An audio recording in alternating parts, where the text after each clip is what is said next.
안녕하세요, 마니입니다. 여러분은 상상의 동물하면 가장 먼저 떠오르는 것이 무엇인가요? 용? 봉황? 마니는 유니콘이 가장 먼저 떠올랐어요. 왜냐고요? 그야 요즘 뉴스에 많이 언급되고 있으니까요. 기업 가치가 10억 달러 이상이고 창업한 지 10년 이하인 비상장 스타트업 기업을 유니콘이라고 부르는 것 알고 계시죠? 그런데 요즘 국내 유니콘 기업들의 기세가 예전만큼 못하다는 이야기가 흘러나오고 있어요. 잘 나가던 유니콘 기업에 무슨 일이 생긴 걸까요?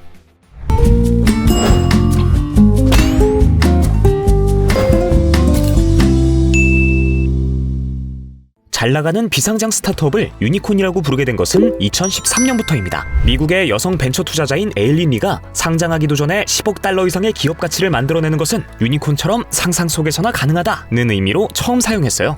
그만큼 비상장 기업이 상장 기업만큼의 기업 가치를 내는 것은 어렵다는 것인데요. 하지만 2020년 이후 유니콘 기업 수는 급증하기 시작했습니다. 코로나19 이후 저금리가 유지되자 벤처 투자 자금이 풍부해졌기 때문인데요. 거기에 더해 코로나19 확산세로 비대면이 일상이 되고 온라인 거래가 증가하자 이에 관련한 많은 스타트업이 유니콘 기업으로 등재되었습니다. 신선식품을 새벽 배송해주는 마켓컬리, 대면 사업인 부동산을 비대면 디지털 환경으로 전환한 직방, 인테리어 플랫폼인 오늘의 집이 대표적입니다. 중소벤처기업부 보도자료에 따르면 유니콘 기업은 2021년 말 기준 18개사였지만 2022년에 7개사가 추가되고 3개사가 코스피 상장, 인수합병으로 졸업하여 총 22개사로 집계되었습니다. 경제위기로 2022년 글로벌 유니콘 탄생이 52.1% 줄어든 것과는 반대로 우리나라에선 가장 많은 숫자를 기록하게 되었습니다. 유니콘의 어원은 하나를 뜻하는 유니와 뿔을 뜻하는 콘이 합쳐진 말입니다. 여기에 뿔이 10개가 된다면 열을 뜻하는 데카와 콘이 합쳐져 데카콘이라고 부른답니다. 그래서 기업 가치가 유니콘의 10배인 100억 달러 이상이라면 머리에 뿔이 10개 달린 상상의 동물 데카콘이라고 합니다. 대표적인 기업은 토스, 두나무, 야놀자인데요. 그런데 최근 이 기업들이 데카콘 명함을 줄줄이 반납하고 있다고 합니다. 이들의 기업 시가총액은 2021년 11월 대비 2023년 4월에 각각 76.6%, 80.3%, 64.7%가 하락했는데요. 이렇게 데카콘의 가치가 절반 이상 하락하게 된 이유는 무엇일까요? 그 이유는 바로 경기 침체와 금리 상승의 악순환 때문입니다. 이전에는 저금리로 투자금이 몰렸다면 물가 상승을 잡기 위해 금리가 계속 상승하자 그 많던 투자금이 쏙 들어간 거예요. 이는 지난번 SVB 사태도 마찬가지였죠. 한 전문가는 투자자들이 상장 기업을 평가하던 기준을 데카콘에게도 적용하여 더 이상 혁신이 아닌 인식이 퍼졌기 때문이라고 분석했습니다. 이에 더해 데카콘뿐만 아니라 유니콘 탈락도 많아지고 있다 하는데요. 중소벤처기업부가 집계했던 22년 말 기준에 22개 유니콘 기업 중 적어도 7개사는 유니콘에서 탈락했을 것으로 추정하고 있습니다.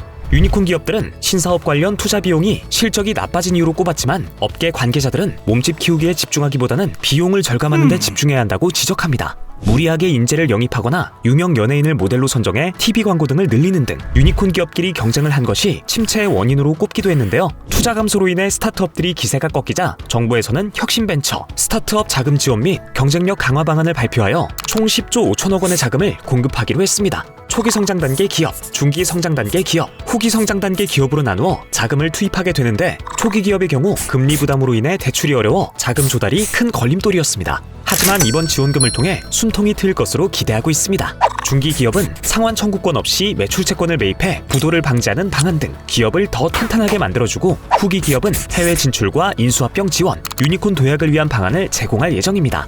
중소벤처기업부는 스톡옵션 제도, 벤처기업 확인제도, 복수 의결권 등이 담긴 벤처기업법의 일부를 폐지하고 벤처기업을 안정적으로 지원하겠다고 밝혔는데요. 이로써 유니콘으로 도약하기 전 기업을 좀 더 탄탄하게 만들어줘 쉽게 무너지지 않도록 뒷받침 역할이 되어주겠네요.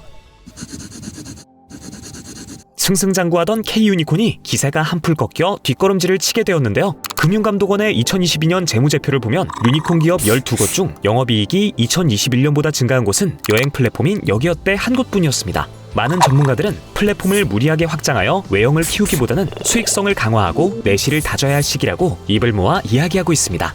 유니콘은 상상의 동물이지만 유니콘 기업은 혁신을 만나 현실로 만들어주었는데요. 뿔이 꺾이지 않고 찬란하게 빛나 뿔이 10개가 되고 100개가 되기 위해서는 자본도 중요하지만 가장 중요한 것은 세상에 없던 것을 만들겠다는 초심이 아닐까요? 이상 마니였습니다.